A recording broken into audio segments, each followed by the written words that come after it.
Golden Warriors, State, ain't it? Yeah. Warriors and the Kings. And the Kings, yeah. Game 6.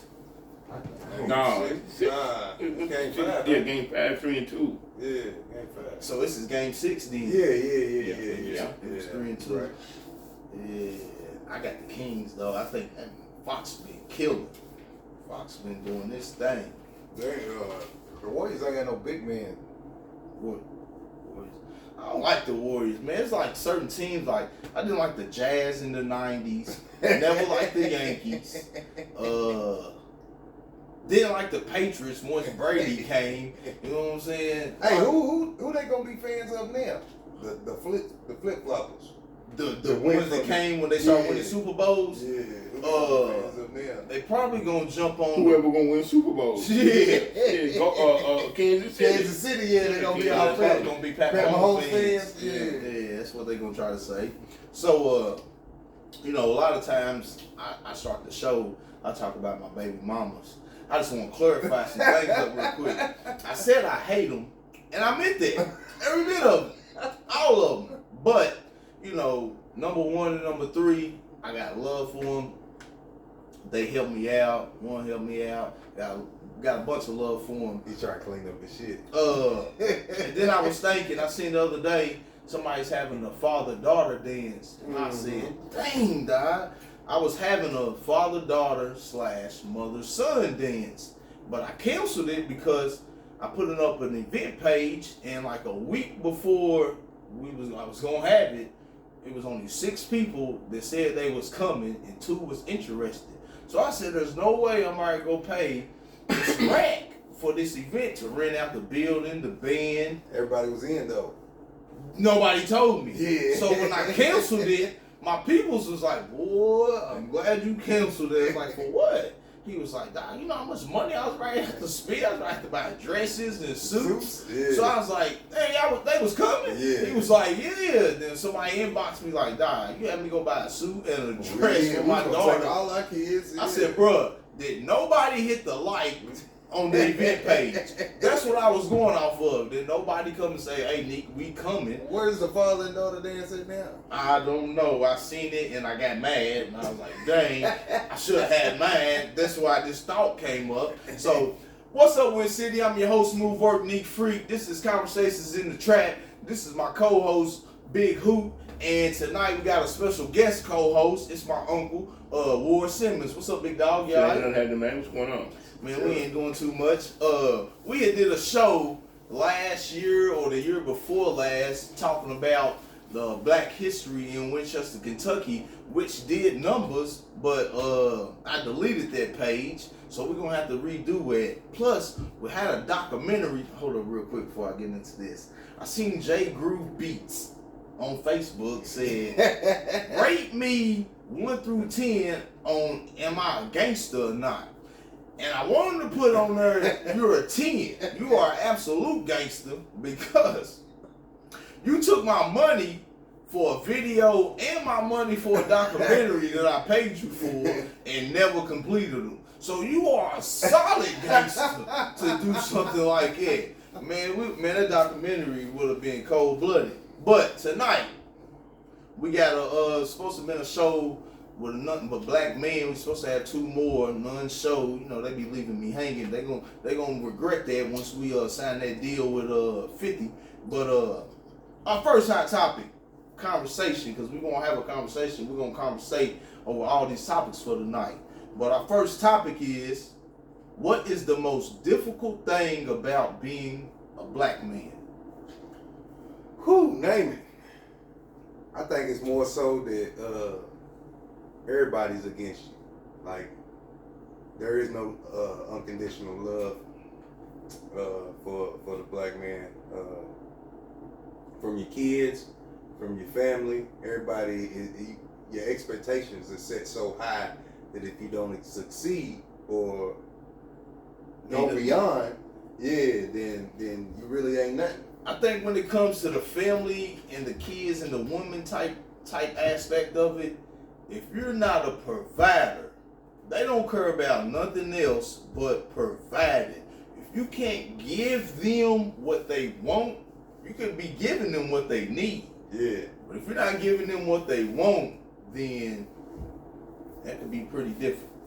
All of my answers is basically going to refer to the times.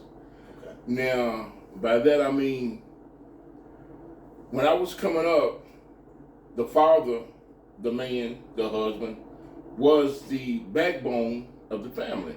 Yeah. And we all sat down at the table on Sunday and ate together. When you come in, you took your clothes off, school clothes, Yeah. put your other clothes on to go out there and play with. But you didn't get nothing done until you done your homework. Yeah. You understand? So there was continuity in the household. There was love in the family. You know, when you done something wrong, you got your behind whooped. You know, when you done something great, you got loved. You know, Christmas was something that was done as a family thing all together. We had so much love in the family back in the day that the white man didn't want to see that type of love in the household. Yeah. So what he tried to do, he had to break this up, man. Yeah. You gotta break this up. We try to keep the black man down. We try to keep him there. We give him less money. You know, we give him just enough money to make ends meet. So he go home and take his money to his wife, and his wife takes that money, and she stretches it to no end. Yeah. Now he ain't got no money. He ain't got no money at all. All the bills are paid, food in the house, kids got clothes, but he broke. But the black woman will come to his side and say, "Hey, baby, everything's gonna be all right." Yeah. Yeah. And as long as she did that, it's like it gave him Hope. momentum, hope, Yeah. love. It gave him to go out there, to go to work a whole nother week Yeah. Yeah. with no money in his pocket. Yeah. He take a brown paper sack to lunch, Yeah. whatever's in the bologna sandwich, whatever. Yeah. He had something to eat. You understand? But they broke that up by breaking up the family, Yeah. by getting the black man out of the house. Yeah. How in the world did he do that? Let's give the black woman the opportunity to make more money than the black man. Yeah. Yeah. And listen, his words. Yeah. The child support. We didn't pay child support, but we took care of our kids. Right. We took care of our kids, you know. But they wasn't satisfied with that. We want to see the money that's coming out of your check. How would you? So we're gonna make you take care of your kids. So now I gotta pay child support, and I gotta give money to the household for the kids. Yeah. So I'm double paying. Yeah. So we basically just give up, man. I think that we failed our family, and we failed our kids and our wives. But just like he was saying, like the woman now, she has so much pride and so much joy in being independent and not relying on a man, that when she has a man, she don't know how to uplift him. You know what I'm saying? Women focus, not all women, but from what you see on social media, from how you see it in your communities and stuff, women ain't giving men the opportunity anymore to become a man of their household. They already got these high expectations. Like, I got a 9 to 5, I got 401k, so you should go get 9 to 5, you should go get 401k. Other than, this man's good with his hands. You know what I'm saying?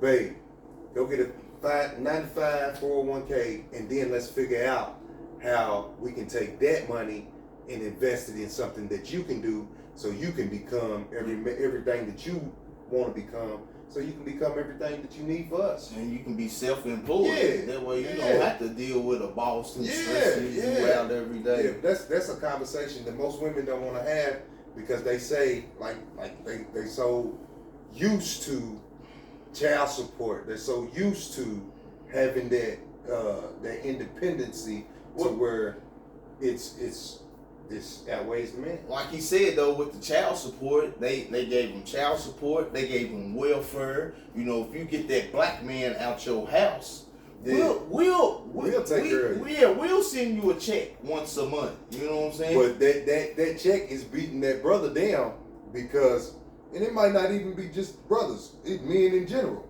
Yeah. But that check is, them giving you a check is beating the father of your kids down, because now he has to force himself to stay away from his kids in order to pay this child, because he got to pay that back to the state. Yeah. He has to pay that back to the state. And not only does he have to do that, but he has to also make enough money to care for him and his child. Because if he can care for him, but he can't care for his child, if he's not in that household, he's a deadbeat. You know what I'm saying? Nobody is looking at the fact that this is a double standard. I'm paying the system to pay you. They have Instead of done. just paying you. They have done what they wanted to do. Yeah. They have destroyed the black family. Right. You know, they got us out of the picture there. Before she feels like she don't need us. Yeah. In all actuality, she don't. But she do. She do. It's hard to teach it's hard for a woman to teach a boy How to be a man. how to be a man. It's hard for a woman to teach a little girl what to expect out of a man if there's no man present. Or the man that they have dealt with in their life. Because that could be a ripple effect too. You know what I'm saying? It could be a ripple effect too. You got all of these little girls in the house and no male figure, but every 3, 4, 5, 6 years, or every 3, 4, 5, 6 months, they see another man. You know what I'm saying? So when they grow up, they that's what they expect. Man, I wonder that, 'cause I know a few females that I'd be like, damn, you see on Facebook, like, damn, you got another love in your life? Like, you just had a love of your life 2 months ago. And he's hanging out with the kids? Yeah, he is dealing with who he is. But he's hanging out with the kids. I think one of the most difficult things about being a black man is acceptance. Because you have to have acceptance, like we talking about, from your family, from your job, from the person you going down the street looking at. Like, who's going to accept you? Like you could be there, and that's a thug, invisible. that's a gangster, that's this. You know, you're gonna have a title put on you, but you might not even be that title. But because you're a black man, you know, you're gonna be this title because you're a nigga. Yeah. So we ain't accepting you. Yeah. Oh, you're not providing for us. You're not giving us this. You're not putting this here. You're not doing this. We're not accepting you. Oh, you do this. You do that. You do this. You do that. Nah. So I think acceptance is one of the most difficult things about being a black man, no matter in this time or the past times. But what I will say is, with the times, man, our grandfathers was men. Yeah. You know what I'm saying? Yeah. My granddaddy was a man. I know a couple, like, I got a homeboy who I call a man, you know what I'm saying? Because how he takes care of family, and he also, you know, helps friends. You know what I'm saying? But that goes back to having that woman, that strong woman, though. You know what I'm saying? Because I look at my grandfather as a man. Like, he, with all his imperfections, Still a man. he's still a man. Yeah. Because his family came first. Right. No matter what he was doing over here, The family came the first. family came first. So if he went out and worked his butt off all week, and he came home and he gave my granny his check, and she stretched it, like Ward was saying, she made it do what it do.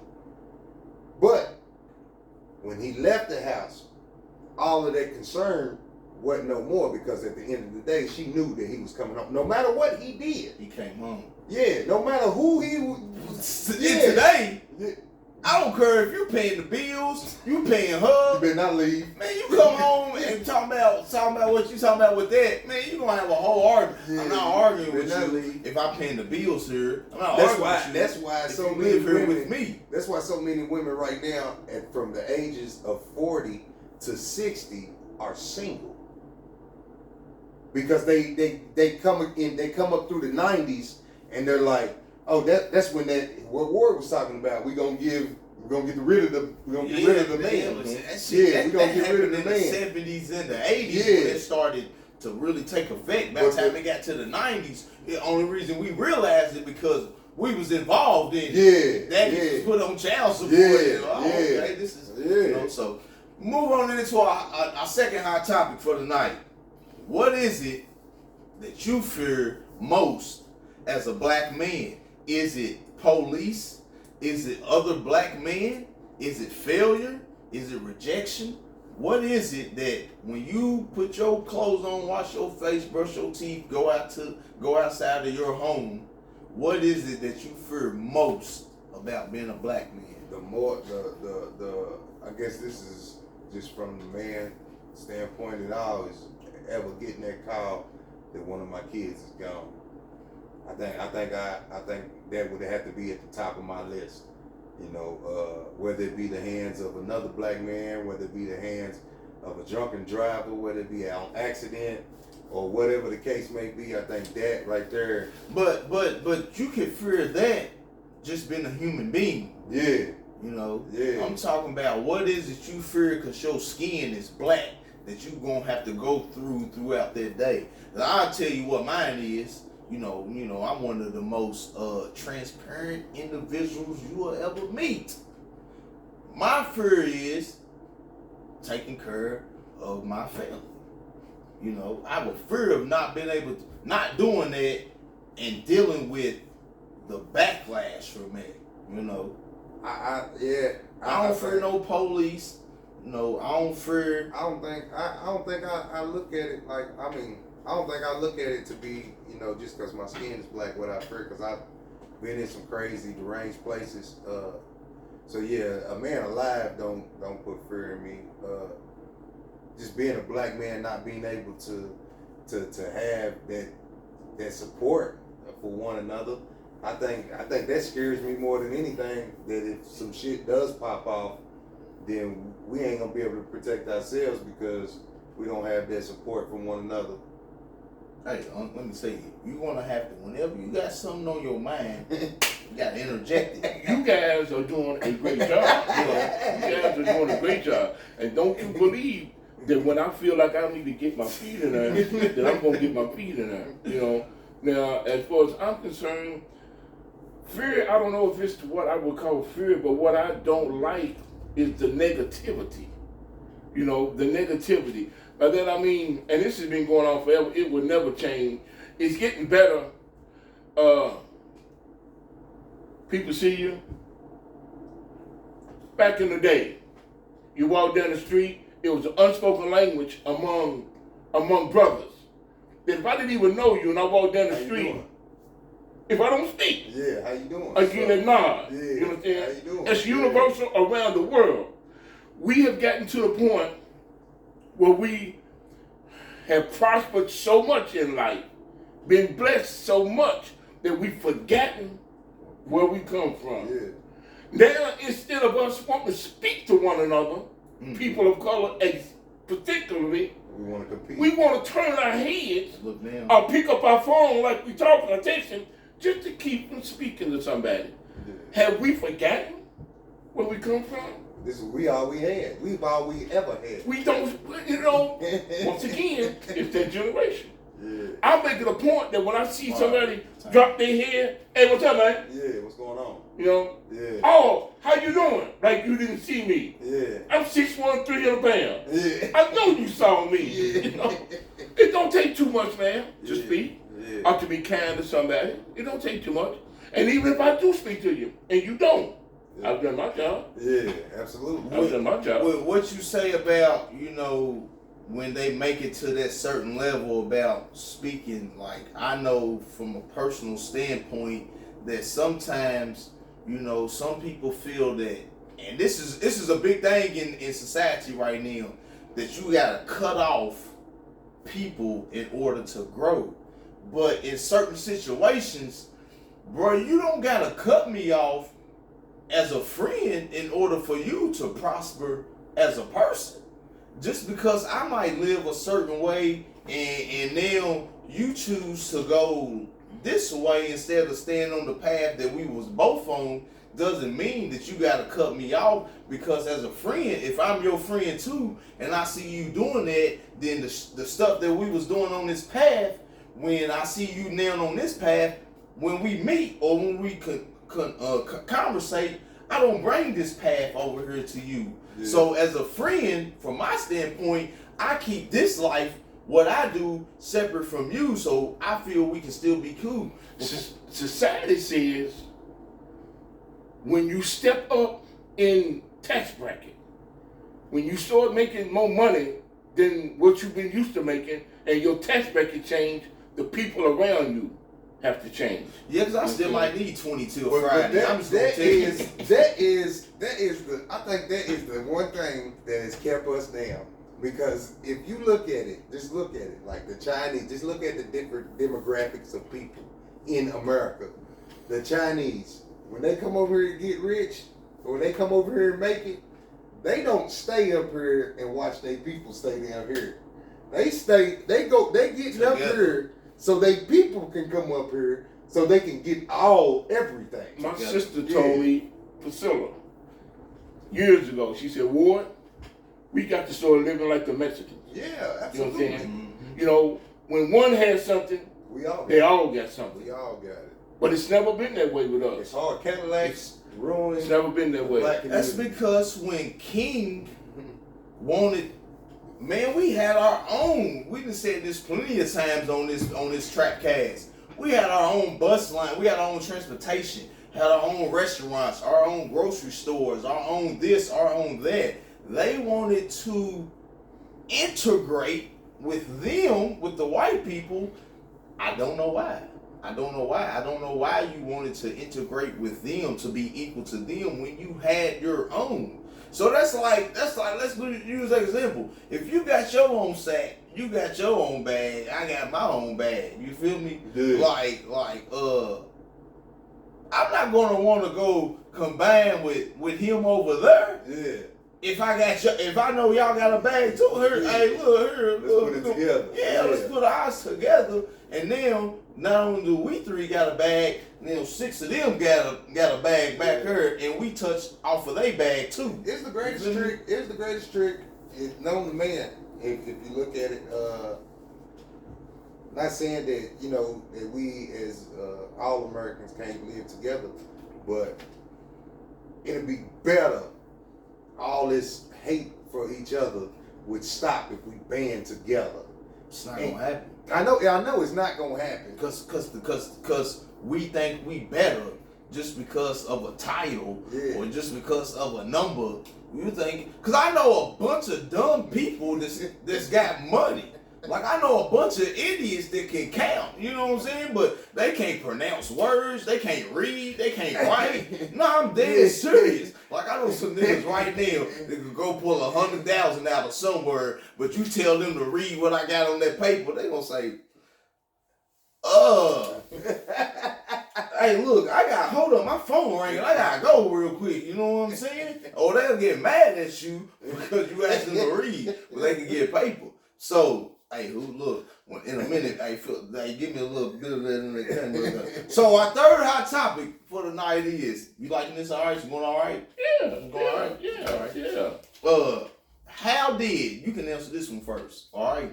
How did you handle dealing with multiple kids' mothers?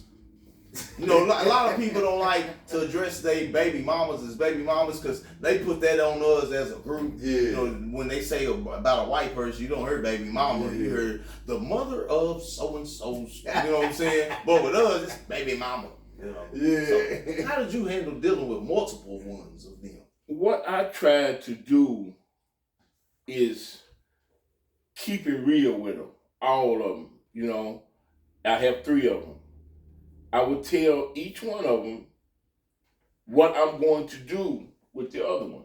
Not necessarily saying that I'm going to enter into a relationship with each one of them. Yeah. But if I'm going to go over here and see the kids, I'm going to let you know. I'm going over here, holler at her, see these kids. I can't see the kids Without going unless I holler at her. Yeah. So if you happen to be out and about and you ride by and see my car there, it's no surprise to you that I'm there. Yeah. Now there is nothing going on. Now we're talking about a time when I was young and wild, young and dumb and full of and some things sometimes got out of control and things happen. You know what I'm saying? But I tried not to lie. You know what I'm saying? Not necessarily said I told the truth all the time. You know, the truth didn't come out all the time. But what didn't happen was a fight. Right. I didn't have that fighting. Not that I didn't tolerate the fighting. I tried to keep them apart. You know what I'm saying? I had two at about the same age, which means I wasn't true to neither one of them at one particular time. Yeah. But that's one of the things that happens when you're young. You make mistakes, you do things that you know that you don't have no business doing, and some things you regret later on. But as of right now, I have a decent relationship with all of them. Yeah. I can't say it's the best. Not gonna do that. Yeah. But it's decent.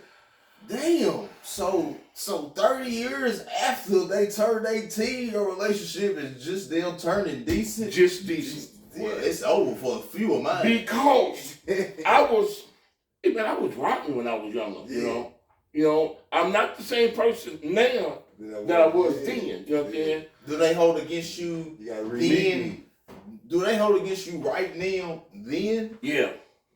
See, I was a fighter. I would get them. I would lay hands on them. But back at that time, it wasn't really against the law to battle to discipline. Keep them in line. You're gonna get a lot of slack. Oh, you think I ain't? You think I ain't? Man. Keep them in line. Go ahead. Having multiple baby mama, kids' mothers. See, for me, heard about that. Had he said baby mama. Kids' mothers for me was I think it's been a blessing for real. My baby mamas, they ain't never really bumped heads. They probably done said some evil shit about each other at one point in time. But that was due to me. You know what I'm saying? Because you were still... Yeah, because I was doing... I got short a bunch of negative bullshit. I got it recorded. But for the most part, my kids is well taken care of. I trust each and every one of my baby mamas with my kids. And that's powerful right there. I trust 1 out of 3. To be able to do that. What for? Without a shadow of a doubt that your baby mamas ain't none of them had matted on their head, nose running, shoes too small, and she's at the club looking good. And they might not have been able to do the greatest, but they did for them. They did for the kids before they did for themselves. Shit, the greatest though is what they doing now. They have been the greatest. Because what I see on Facebook, and I be wanting to tell people a lot of times, man, this show originally originated due to the fact that we was going to scroll down Facebook and just look at people's comments and talk about them, right? So what I see on Facebook a lot is, I don't want to say it's good parenting, but sometimes I think it's competition. You doing stuff for your kid because your friend did this for theirs. So now you can't feel outdone. So now you got to go do it. That's not love. I really appreciate my minds because they spend time with their kids. You know what I'm saying? They spend time with their kids and they've never, I can't say never, but because in the beginning I was doing some crazy stuff. But about like he said. About like he said. But with the first two, elaborate on it. With the first two, that I had them going back and forth. They never argued at each other, just argued at me. But for the most part, man, they gave up everything for their kids. I've seen them do 2-3 jobs just to, supply for their house and do for the kids. I've had to ask them several times, like, hey, yo, when you gonna go buy you something? And so you keep buying this, you know what I'm saying, this badass kid something. That's the thing too, though. Like that's you. I don't want to say overdoing it, but like that will have an effect on that child somewhere throughout life if you just keep, I don't want to say doing stuff for them, but sometimes doing stuff for them can cripple them. You know what I'm saying? So like if you go get this, like I tell my baby mom, like, I quit going to get them something every single day. Then when you don't get them something, you get mad. No, they don't throw no fit, but then you won't get mad at them because they're like, oh, what my surprise is. Now Kennedy's gonna let you know for a couple of minutes, like, you didn't get my surprise? I wanted my surprise. Don't get mad at her because she keeps asking about a surprise that you done got for a week in a row, and then you didn't stop. So, I'm not now started saying no. Mine's did. I had to argue with him in the beginning, like, tell him nah. Like, nah. Like, when I say it ain't no Christmas, it ain't no Christmas. I like how y'all answered that question, though. Y'all did not answer the question. Your son, for instance, he goes at the Pauls a lot. Yeah. And Paul's got 2 grandkids out there. Yeah. And I'll come out there almost like I'm Santa Claus. You know what I'm saying? Yeah. And I'll ask them, okay, who's been good at school? Yeah. And they'll go and they'll get their paperwork. Yeah. Now, I tell them, hold up now. If one of y'all ain't been good at school, then don't nobody get nothing. Yeah. But if everybody brings his paperwork in here saying they been good, doing good at school, then I got something for you. Man, they're breaking their neck now to show me the paperwork. Yeah. And I give them all a little bit of money to put in their pocket to let you know that I'm proud of you. You understand? Yeah. I'm proud of the goodness that you're doing. It's something else to go to school, man, and be bad. Yeah. I'm not going to reward you. Nah, absolutely for not. being bad. Absolutely not. But if you go in and you mad at yourself, you're doing what the teacher said, you get your homework done, then I think you should be rewarded. Yeah. Not just in school, in life, period. Yeah. In life, period. Yeah. We used to get allowances. Yeah. But we had chores that we had to do. Chores you had to do. You do your chores, you get an allowance. Yeah. You know, you do good, you get rewarded. That's the only way I was gonna get my bike.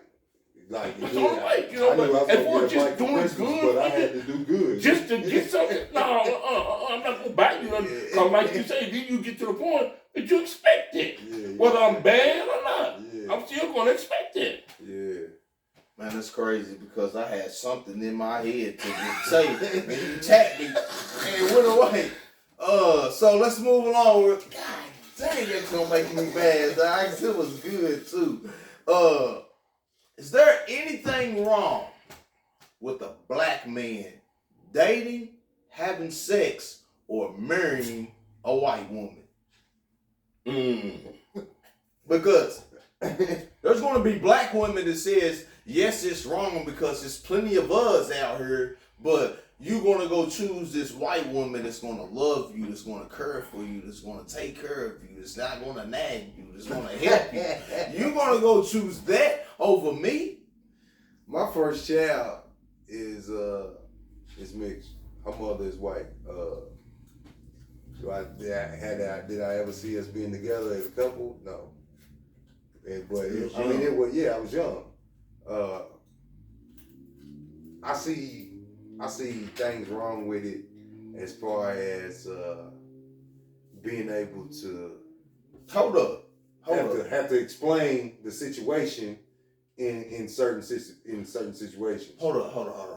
But let me hold up real quick. Let me explain something to you too, This show, let me explain something to y'all. This show right here, Conversations in the Track, this show is just like, once I press play, people start talking in different voices. They want to get perky. This show is meant to be like we sitting on a porch, on a couch, having a conversation. You know what I'm saying? Yeah. I forgot to tell y'all, it is an opinionated show. His opinion. Yeah. But, so, you mean to tell me that you see, I didn't let you finish it, but you see something wrong in that? I mean, it depends on who you are, how you look at it. From a white man's perspective, if a black man is dating a white woman, then to him, depending on who he is and where he comes from, he might think that's the most disgustingest thing in the world. To a black woman looking at a black man date a white woman, she might think that's the most disgustingest thing in the world. So are they racist? Or are they hating? Or Nah, I just think it's more of the animal effect. You don't see lions laying with tigers. You know what I'm saying? It's just... Years ago, man, my mother told me, she said, boy, you bring no white woman up in here. I knew you was going to say that. Boy, don't bring no white woman up in here. Hold up, boy. Keep your thought. Because, listen, they going to comment on what you just said. I'm going to clean it up if you finish. If y'all talk about my granny now, they going to go off of that. No, before she died, she said, boy, I told you that years ago. But she said, now I've had to change your heart. Now, the reason that she said that from the beginning is that she used to clean houses for white people. Right. And what they fed her out of was a pie pan. Right. A pot pan was the same kind of pan So they that the dog ate off of. You understand what I'm saying? Yeah. My mother couldn't go in the refrigerator and get ice cubes. Right. She had to wait until they used ice cube and use ice cube. They used ice cube. So she had a reason to have tension and animosity toward them. Right. But later on in life, the man upstairs touched her heart. You know. In other words, I got them. Yeah. You get that out of your heart. Yeah. So she told me, I don't care what color your woman is that you bring in there. She could be green, and I will love her. Yeah. When she told me that, okay, I'm gonna run wild now.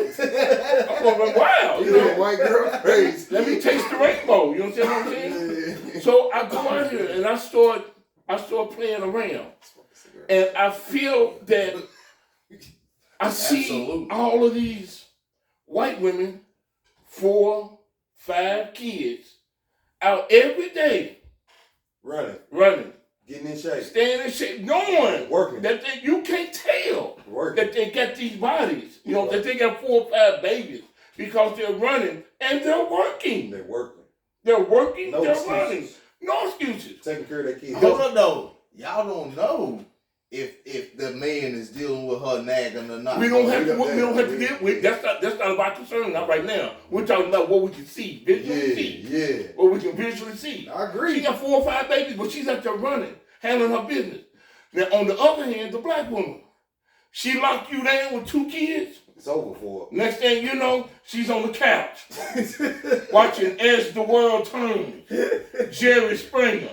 R.I.P. Jerry. You know, R.I.P. Jerry. Yeah, he did that, man. Yeah, you know, box of chicken beside the bed. You know, and then next thing you know, boom, here you go. And she wants you to still love her. She wants you to love her the way you loved her when she was small. When you met her. Then you go out here and she's winking at you, this fine, and she's winking at you, and you go home looking at this, damn, why do I want to go home? And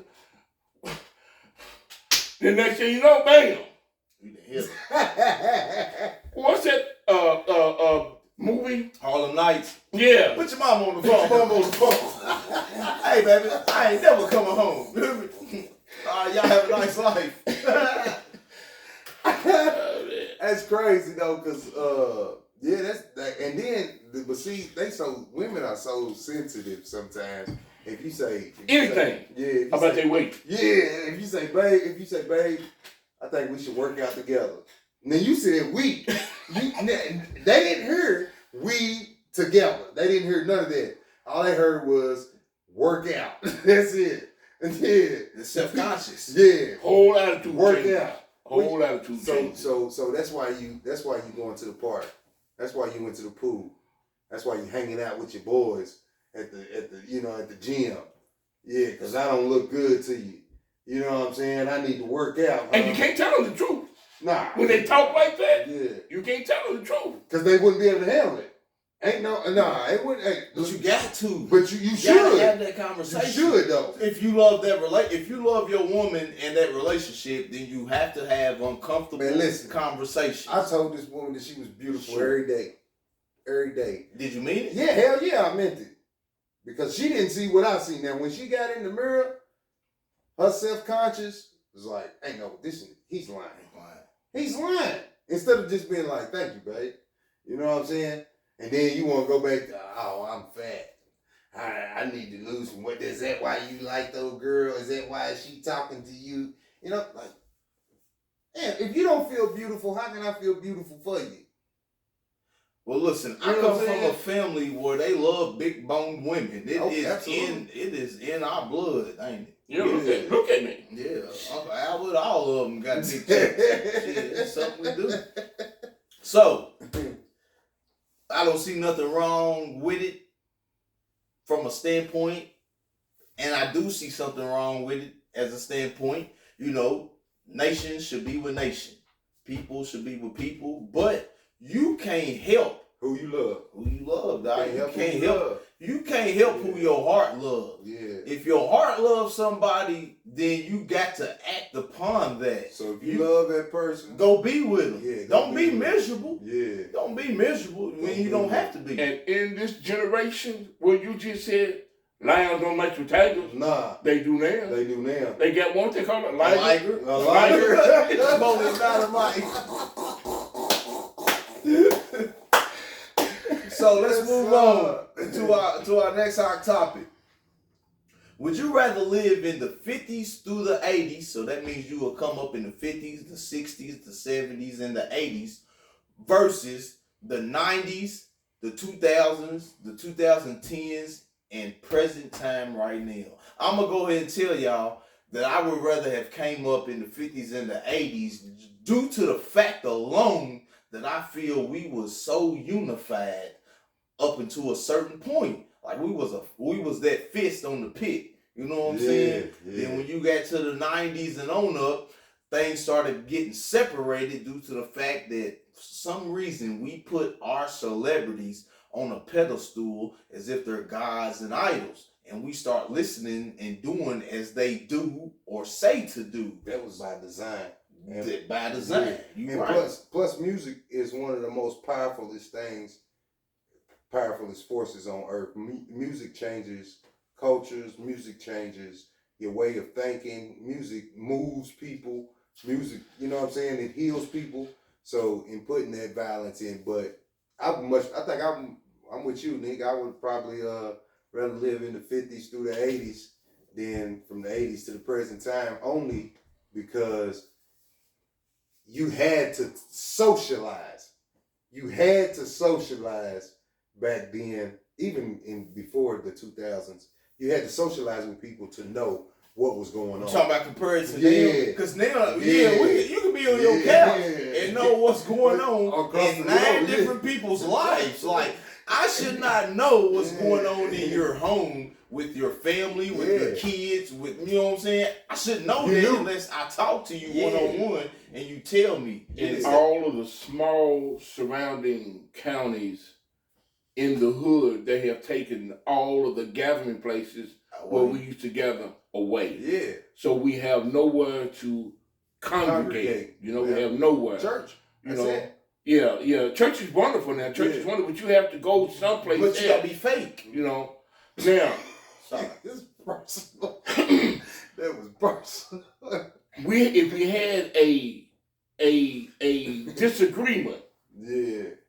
And nobody's going to agree on everything. We solved it with these. Yeah. You know, you whoop me, fine. Hey, damn, man. Good fight. Yeah. Shake hands. Right. And we go get a drink. Yeah. Now, if we have a disagreement, you're going to murder somebody. I'm going to shoot at you. Yeah. But I might kill him over here. You know what I'm saying? Yeah. And he's sitting in the house watching television, you know, and catch a bullet that was meant for you. You know? Why? Because he's scared that you're going to shoot him back. Yeah. So he got to get out of the way. And you know, it's that telephone, too. These kids, they scared to take ass whoopings because the ass whoopings give them more embarrassment. Yeah. The ass whoopings is going to end up getting viewed possibly by thousands of people. Yeah. The ass whoopings they going to see the ass whooping. But y'all ain't going to watch me get whooped. I'm sorry. Ain't nobody going to show that, you know, I killed this boy. And then I ain't get caught, but I can rap about it and make $100 million off of it. My mama would always say, ain't no shame in losing. That she say the shame is when you don't fight. Is when you don't fight. She has walked me back to a fight because she thought I didn't fight. Yeah. And she stood there. Now fight him. Yeah. You don't fight him, now just whoop him. Yeah. But she didn't see it. Yeah. You don't fight him, I'm gonna fight you. Yeah. But my mama said that. My mama used to tell me all the time, boy, can't nobody whoop your ass like I do. I swear to God. So we had to fight, you know. We had to fight. I'm scared. I'll fight the military before. Well, listen here. You got 2 fighters to the left of me right now. And I'll take my chances on going 5-10 because if you punch me, we got to. We're gonna go ahead and have to go. But if I got it on me, then I got it on me for a reason. Sorry, viewers. We're all grown up adults now. We talk about the past. How life is. Plus, I'm honest. You know, I'm not the best fighter in the fucking world. He's a sling blade. There are a lot of people that think like that. Yeah. There's a lot of people that think like that. The majority of the people. But when they get where they're going to spend the rest of their life, you gotta fight. When they're going, when they're going every night, they think about that they lay down to go to bed before they go to sleep. every night. They think of the different ways that they could have handled that situation that wouldn't have put them there. Can you imagine that, man? Yeah. Every night before you close your eyes? Yeah. If I'd have just walked away from here. If I just walked away. You know, or if I'd have just pushed him and fell down and ran him, you know. Push him. Yeah. I can't push him. Yeah. Tell you what I did. I'm talking to a friend of mine in the American Legion. This other man, he kept interrupting me. Yeah. You know how I am about being interrupted. Yeah. He kept on interrupting me, and I stopped. I look at him. I'm trying to tell him and he interrupted me. Before I realized it, after the third time he interrupted me, I hauled off and smacked the shit out of him. After I smacked him, I realized something. Could whoop him. Can't whoop him. Can't whoop him. Oh my goodness. You know, he was older than I was. He was bigger than he laid rock. Brick. Hands are like concrete. Yeah, concrete hands. And he stood up. Wait a minute, believe it. My smack sound like a 38 going on. Yeah. Everybody turned around and looked. I said, damn, I got to fight him now, you know, and I can't whoop him. Yeah. He stood up. He said, don't you ever put your hands on me again. Now when he said that, I know we won't go fight. Yeah. That's old saying, the lack of pussy make you brave. Now I got brave. Yeah. Man, you made me smack you. Yeah. You did that. Yeah. If you hadn't interrupted me, this would never have happened. Yeah. But I got lucky that time because I could not whoop that guy. Yeah. You know, but I would have fought him. Yeah. I would have fought him. Yeah. Well, let me let my audience know something real quick. Before we started this track cast tonight, I explained to him that you might be getting interrupted a few times through the show. Just to let him know. I don't need no quick I know to handle it. Next hot topic. Do we, as a black community, and it's going to be difficult for you to answer this, but dealing with our neighborhood versus like a Chicago neighborhood, right? Do we need black leaders in our communities to make it safer and livable, or do we just need them to keep like our morale up as a people? I think we need black leaders in each one of these black communities, but I don't think it and I may be a little biased, I don't think that it should be a pastor, because a pastor is obligated to his church and it's his church first. I think we need a leader to get the people together, somebody that everybody likes, everybody listens to organize people to do what it is that they should do to make our community great. And you got too many so-called leaders, and all of them, they don't even like each other. They don't even talk to each other for real. The leaders? Yeah, the leaders. These so-called... Oh, you talking about here? Yeah, here in our community. Hold on. Who? Not who, but... Committees. I ain't gonna say okay, committees. yeah, I was gonna say, because who would think they was leading? I'm gonna say committees. These black communities, these Pointerville communities, these Labor Day committees, they all come together for what? What are you coming? You coming together to keep us in the same spot that we was at last year. I ain't seen no improvement. They ain't impressing me at all. Back in the day, once again, like I was saying, that's where a place like Bucktown came in handy at. Yeah. Before you even got the opportunity to go to Bucktown, your parents used to say, boy, don't go there now. Yeah. Don't you go there now. Yeah. Because if you go to there and you're not old enough or you're not ready for it, you could get yourself killed down in Bucktown. Yeah. So those were the type of leaders, when you went down there, people like P.J. Washington, Booker T. Brooks, those were gangsters, as you call them, but they were leaders. Yeah. They showed young men who was in the streets how to do it, what to do, what not to do. Right. These are the consequences of what will happen if you do it. You know, Jesse Jones, there was a lot of them down there. So that's where we got our leadership from back in the day when we had a place to congregate. We had a place. The older people would take you by your hand and show you what to do, what not to do. Absolutely. You know, we don't have that now, you know. But they was allowed to punish you. Oh, yes, they were. Yeah, they was allowed to punish you. We talked about that the last time. Your mother could whoop me if I did something wrong. Absolutely. You know? Because if your mama put her hands on me, there was a reason. She just didn't do it just because. Yeah. So when you come home, she already got the call. She already. My mom already got the call. She already. Now she's waiting on whether you know what you did to get slapped. You're gonna either tell the truth and get your ass whooped, or you're gonna lie and get beat. But one way or the other, if Miss Shazetta had to put her hands on me, then when I got home, my mom was gonna whoop my I don't think ass. nothing you said was gonna stop that whooping because she put her hands on you for something. So now, if she had to put her hands on you, then I put mine on you. Because you're making me look bad. That's exactly right. You're making me look bad. Right. You're making me look like I ain't raised you right. Yeah. So it's what the responsibility. But now you put your hands on a kid in these streets. And the worst thing that you would have to worry about is the parents. The worst thing you would have to worry about is the parents. No way. The worst thing you got to worry about is them pulling that thing out, laying you dead. Yeah. Depends on where you at. Yeah, that too. Here you might not, but you know. But with the law, man, the police told me, he said, there's nothing that we can do with your daughter.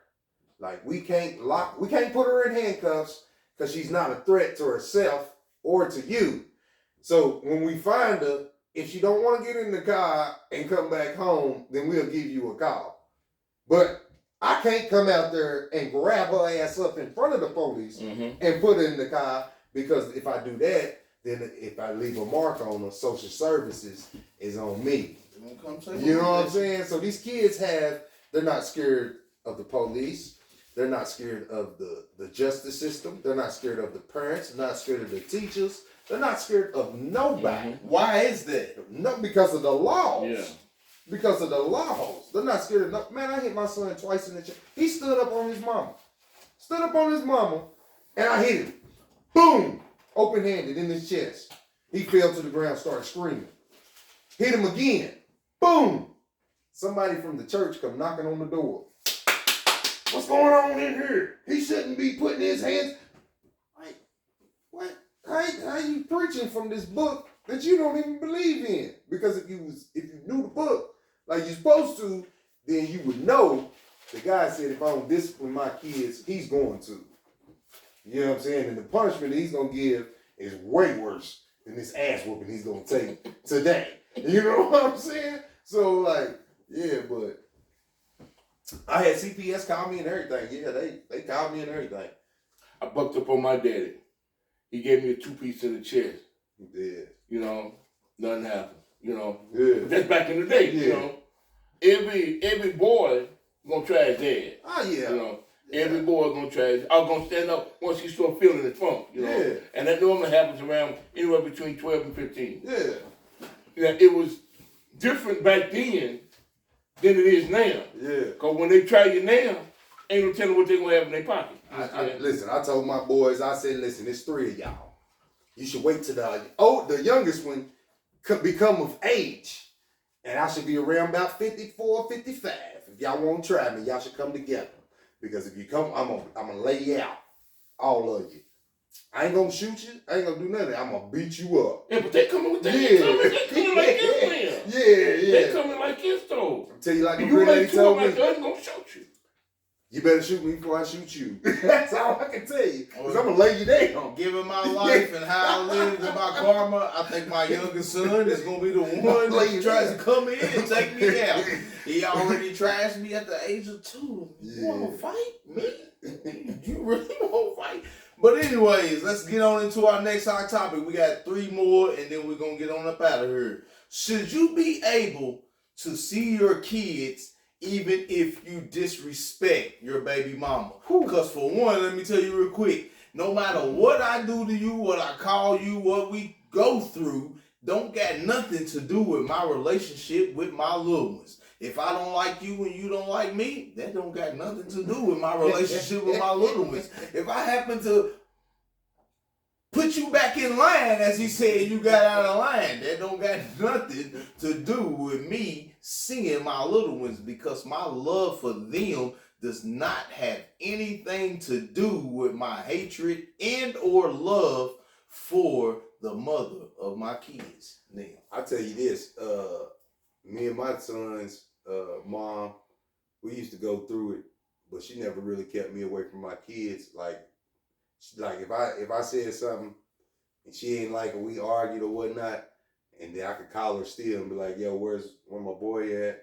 And she'd be like, he be in the front room. I'm going in my room. And she'd go in her room and lock the door. Me and my boy, we sit out there in the room and kick it and chill. But as far as me saying bye, you know what I'm saying? Nothing, nah. If you come outside, you might get cussed out. So let me leave. You know what I'm saying? But yeah, they ain't never really tried to hold me away from my kids, even though we went through it. I think 9 times out of 10, when you disrespect the mother, they're not keeping you away from the kids because of the disrespect. They're keeping you away from the kids because there's something there that they want between you and them that you're not giving them, and they know that in our instance, we love and deal with our kids. Yeah. So a female who gets into it with a we gotta watch our language on her because we got white people watching, all types of people watching. But once I get a little loose, that's side down. But as a nigga, you know, she's gonna want you, and you're not gonna want her. But what I'm saying though, if a nigga don't take care of his kids, she don't hold that against him. Yeah. You feel me? Yeah. You don't hurt no nigga that, and you know, son. Yeah. Niggas that don't deal with their kids, you don't never hear them say, my baby mama won't let me see my kids. Nah. Nah. They don't have to go through that. Yeah. She still wants you for her. Now, even if you do take care of them and she wants you for her, then that's when you have to deal with, bro, I can't see my kids. Yeah. So you either, when you and your female are in an altercation and there comes a point where you all can't see eye to eye, and if she really wants to get back with you, what she will do, she would probably end up letting you see the kids. But what she will do, she don't want you to see the kids, but she'll let you do it. But what she'll do, she'll start working on the kids. By that I mean, she'll start gradually putting negative thoughts into the kid's head. Negative thoughts into the kid's head. So when you come over there, you start coming, the kid is gradually beginning to change a little bit because of the negative things that moms is saying about you. Now the kid ain't gonna go against moms. Mom's got the food, mom's got this, mom's take care of them. So everything that the mom's is feeding to this kid is going into her. Now the kid is still kicking it with you, but she's looking at you with raised eyebrows, you know, all of the things that mom tell you. Now, when you come around and y'all get into it, now the kid sees some of the things that mom is saying. You understand what I'm saying? Yeah, that's the worst thing you can do. That's the worst thing you can do as a parent is get the kids involved. I think you should let the kid form their own opinion about their mother and their father. Now, That's true. I have a thing, like with my kids, like when they start ranting and raving about how they feel about their mom, if they had a bad day with their mom or whatever the case may be, I tell them, listen, no matter what, you love your mom. Mm-hmm. I'll listen to you. Yeah. But I'm going to cut it off. No matter what. Yeah, like for real. Like my daughter, my oldest son, they know. Like I done went in both of their mouth about their mama. And me and their mamas ain't always being seen eye to eye. But the one thing that I was raised on is like, you stand up to your mama, then I've got some kids that they ain't kids no more, they're grown. yeah. That their mamas over the period of years has worked on. Yeah. Over the period. And against me. Yeah. And it didn't help the fact Yeah. that I didn't come around. Oh yeah, that's It didn't help the fact that I didn't come around. I gotta put that in there too. Yeah, that too. So what the deal is again, once they got grown, I said, okay, I'm gonna reach out to you. I reach out, but it's so much that the moms have put in their head, along with me not being there, that they saying they got animosity toward me. Yeah. I'm reaching out, but you ain't reaching back. Yeah. So what I tell the moms, there's nothing that I can do about the past. Yeah, not a thing. There's nothing. Not a the thing. past it's in the past. Yeah, not a thing. But what I am trying to do is establish a relationship from this point forward. Yeah. Now I reached my hand out. Yeah. All I'm asking them to do is reach back. Yeah. We can start with simple conversation. I haven't been in your life. You ain't gotta call me dad. Yeah. Because I'm not dad. Yeah. Your mother has been your mother And your father. and your father. And your father. But let me in, because if it wasn't for me, You wouldn't be here. you wouldn't be here. Wouldn't So be we here. have got to establish some sort of relationship. Yeah. What happens if you need a kidney and you ain't said nothing to me in 25 years? You can't get it from your Now mama. you want one. Now you want a kidney. For me. You know what I'm saying? Your mama's not compatible with you, but I am. I was telling the guy that the other day, like, most people don't even know that the reason that they set up the whole alert baby system, Amber Alert, with the tag leaving the hospital, is because the DNA from the baby and the mothers don't match. Like, she has her father's DNA. The baby has his father's DNA. Everything is passed down through the father. You know, that's why they set it up to where that's how these kids went 25 years with the wrong mother and didn't know, because they used to get switched up in the hospital. Yeah. They used to get switched up in the hospitals. Most people don't even know that. Like, they can test you and your mother right now, and they wouldn't even be able to tell that you was her child. Yeah, like they wouldn't even be able to tell that was your child. So the father it has to be. We have to get back to being the dominant person in the household, especially the black male. but not even in the household though, because a lot of times you're gonna have kids that you're not in the household with, and. Yeah, I'm just saying in the household. But it starts in the household. Yeah. In order for you to be a good community person. But you have to be able to have that logical conversation with a woman as well. Like, we may not be together.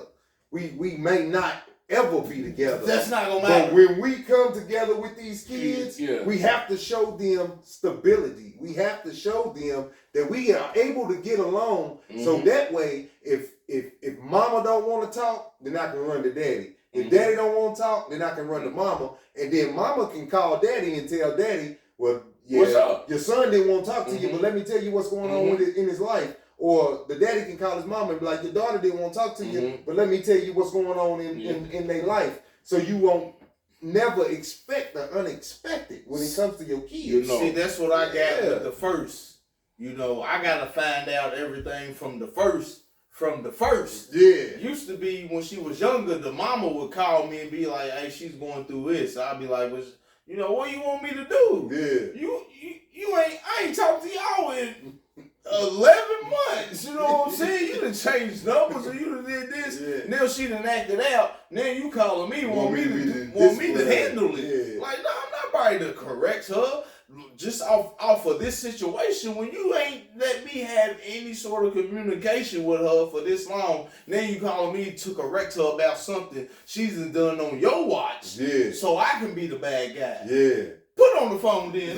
Let me explain. Let me tell her why I'm correcting her. I'm a corrector. You know what I'm saying? I'm going to tell her what she's wrong at, but let me tell her why I'm having to do it like I'm doing it. Yeah. You know what I'm saying? So she'll understand that. Nah, the only reason you ain't heard from me ain't my fault. Yeah. You know what I'm saying? Yeah. Hell, I've been calling the 859, this number's shit. Hell, I've been getting a voicemail. You know what I'm saying? So now that I gotta tell you and correct you on whatever you've been going through with her, you know what I'm saying? This is why I'm having to do this like this. It's not my fault. Maybe it is some of my fault, you know what I'm saying? Yeah. But how I live and how I parent or how I love you has nothing to do with what I do. Yeah. You know what I'm saying? So if you got a person in the streets or you got a person that lives a certain way, but you know as a mother, they love their kids, but you wanna put into effect what they do and how they live.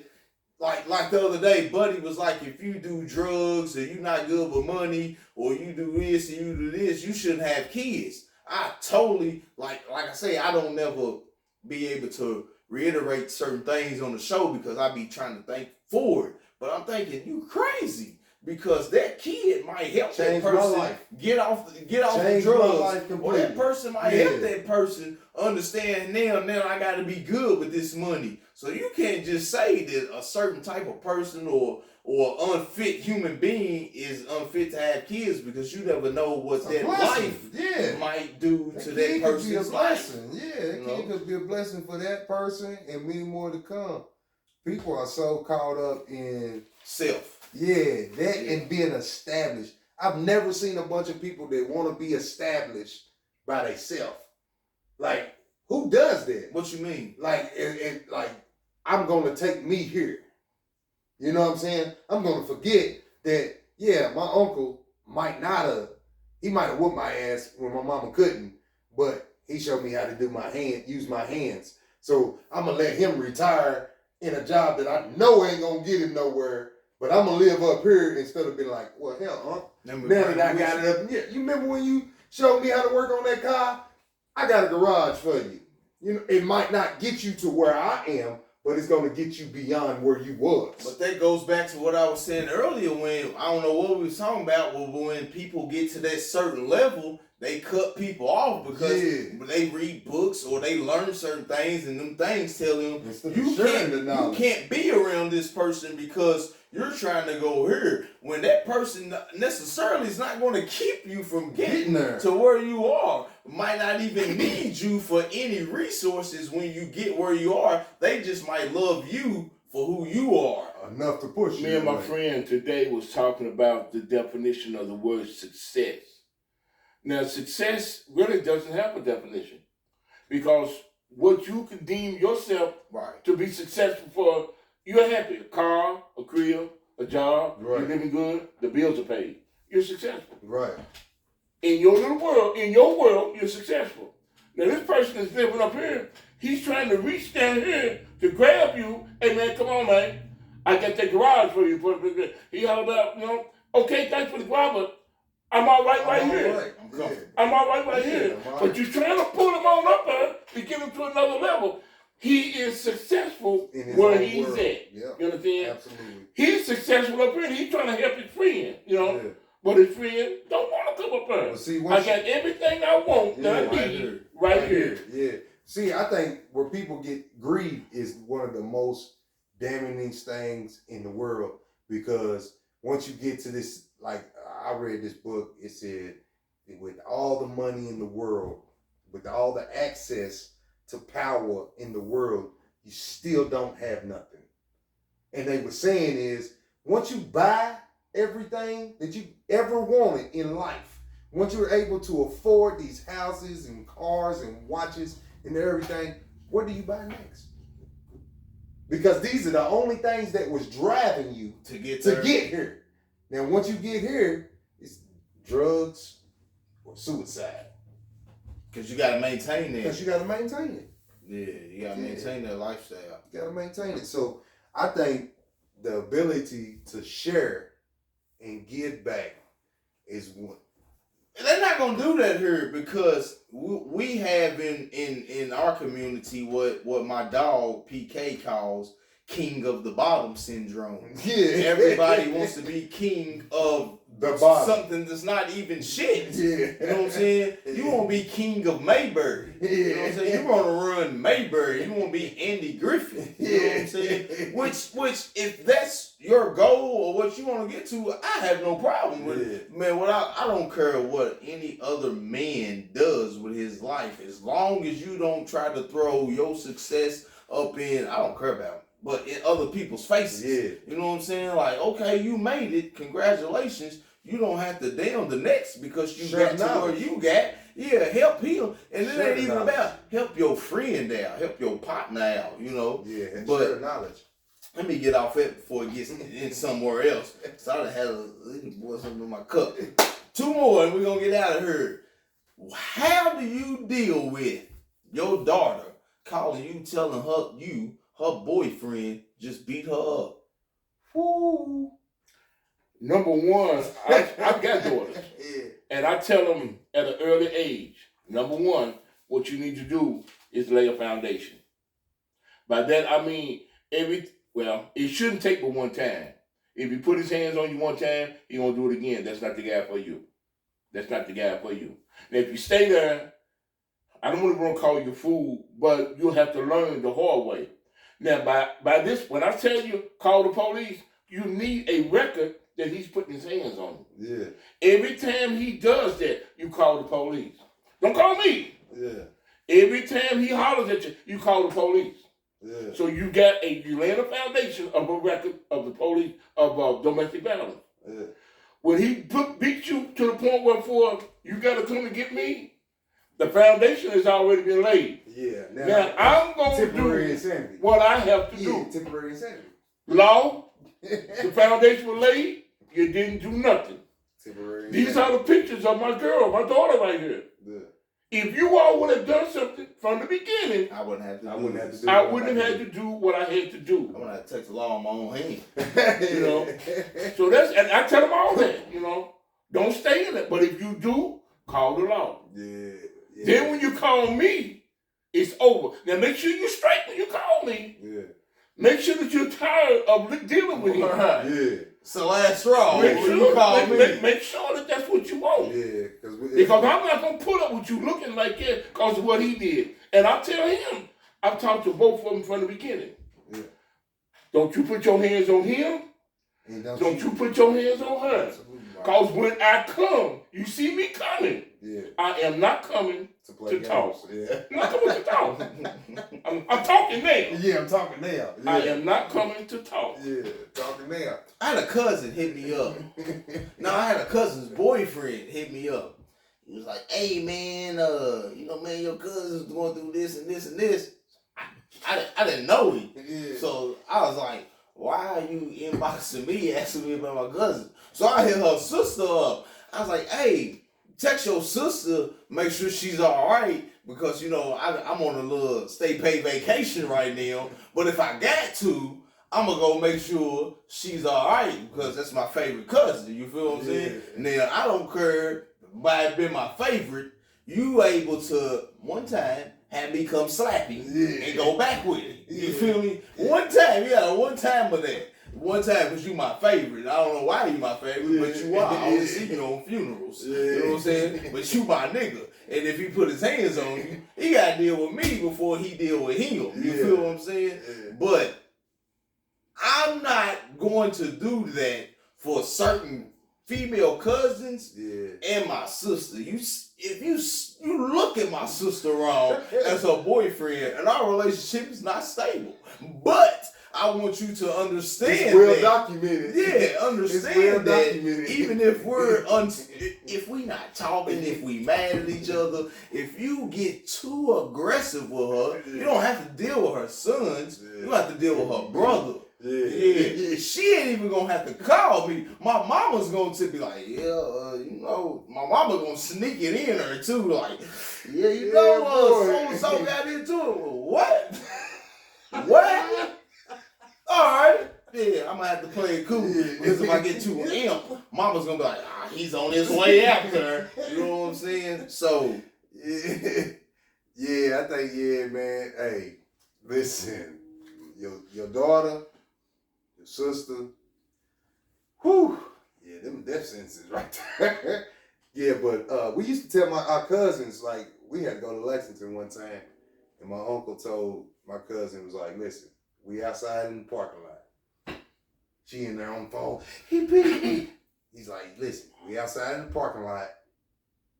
Once we come up these steps, ain't no more. So if you're going back, if you're going back to him tomorrow, then we're not coming up the steps. You just go and let us know, because we ain't gonna come up the steps. She said, I'm in the closet. He's got a baseball bat. Listen, are you gonna go back with him tomorrow? I swear to God, if y'all get me out of here. Yeah, all right. Phone hung up. All three of us went upstairs, kicked the door in. We beat him down in the corner. I'll be a son of a bitch. It wasn't even a week later. They was back together. Yeah, I was on a stay paid vacation with his brother. Yeah. So every time after that she called us, call police. Call the police. I tell them that all the time. I tell them that. Call the police. I tell them all. Because I'm not about to risk going to jail, going to prison for you just to be back. If I'm in jail, you laid up with him. So consoling him while I'm in jail. Yeah, what did I do that for? Yeah. He shouldn't have done that to you like that. Yeah. Mm-hmm. Nah, I ain't got time for it. So I talk with all my girls like it. Straight up, Make up your mind now. Straight up. Make up your mind. Because I love you.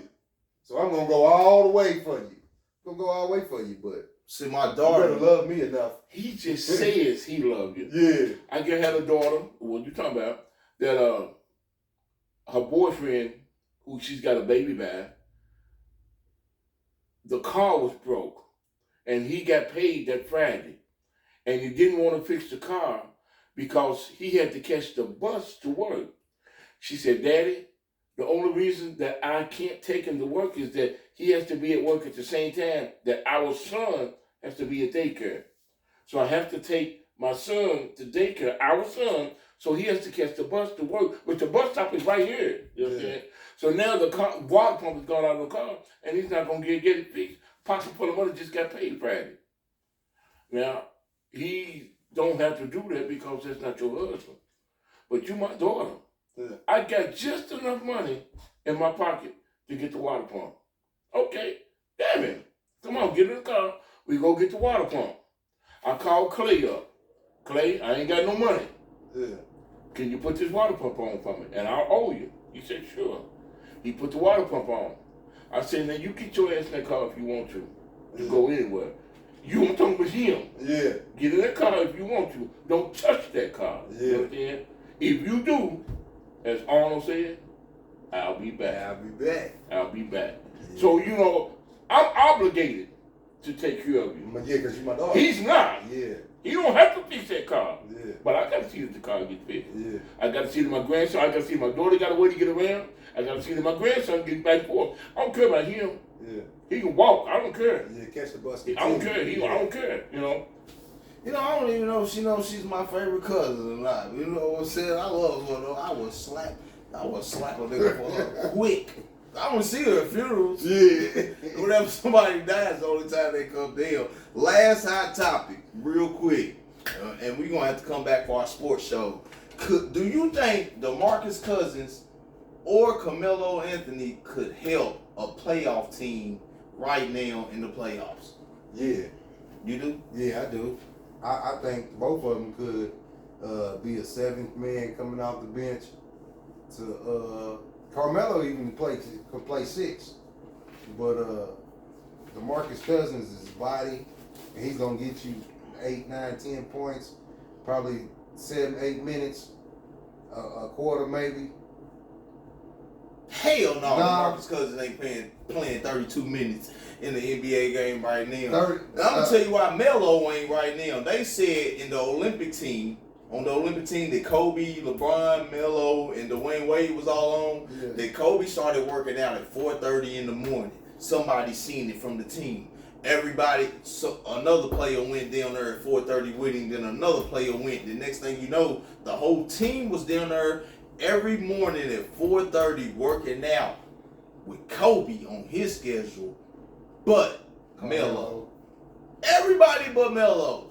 That's why I consistently tell y'all he's not a Hall of Famer. I don't care how good of a scorer he is. Carmelo Anthony is not, but they give the Hall of Fame in all sports right now. Hell, you scored a touchdown in every game for a whole season, you're going to go to the Hall of Fame. Yeah. And that's just like they say records. He broke this record. To me, in order for somebody to break what's the Cleveland Brown running back in the day?